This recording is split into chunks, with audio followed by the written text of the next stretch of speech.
राधे राधे। आशा है आप सभी लोग स्वस्थ होंगे। आज का विषय वस्तु है कि जीवन में इतना कर्ज क्यों। हम बहुत मेहनत करते हैं, बहुत काम करते हैं, धन आता भी है, लेकिन उसके बाद भी कर्ज से मुक्ति नहीं हो पाती है। तो इसको अगर हम ज्योतिष के अनुसार देखें तो कुंडली का छठा भाव ऋण का स्थान होता है, कर्ज का स्थान होता है।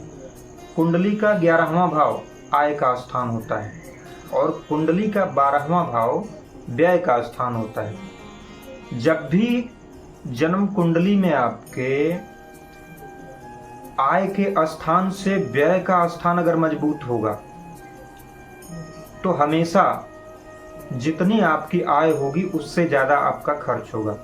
और जाहिर सी बात है कि अगर आय से ज्यादा खर्च हो तो कर्ज बढ़ता है। दूसरा कारण ये है कि कुंडली के छठे भाव का स्वामी अगर लग्न से संबंध बना ले या लग्न में बैठ जाए और बलवान होकर के बैठ जाए तो भी आजीवन कर्ज की स्थिति ज्यादातर समय बनी रहती है।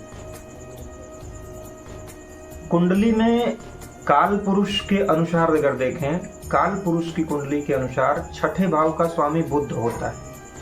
अगर कुंडली में बुध अशुभ ग्रह के प्रभाव में है तो ये कोई योग नहीं बना होगा तो भी बुध पूरी तरह से कर्ज का प्रभाव देगा। तो यहाँ ये 2-3 तरह के योग हैं। वैसे तो और भी बहुत सारे योग हैं जो जीवन में कर्ज को बढ़ाते हैं। केंद्र में बस अशुभ ग्रह बैठे हों तो भी बहुत ज़्यादा परेशानी होती है जीवन में। लेकिन ये महत्वपूर्ण योग है कि अगर कुंडली में आय के स्थान से व्यय का स्थान मजबूत है, आय के स्थान के स्वामी से ज़्यादा मजबूत स्थिति में व्यय स्थान का स्वामी है तो आपकी आय से ज़्यादा आपका व्यय होगा और कर्ज बढ़ेगा।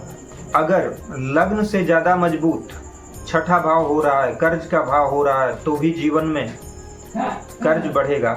बुध अगर कुंडली में नेगेटिव प्रभाव में है तो वो कहीं पर भी बैठा रहे अपनी दशा में कर्ज को बढ़ा देगा। अब इसके लिए सबसे अच्छा उपाय क्या है?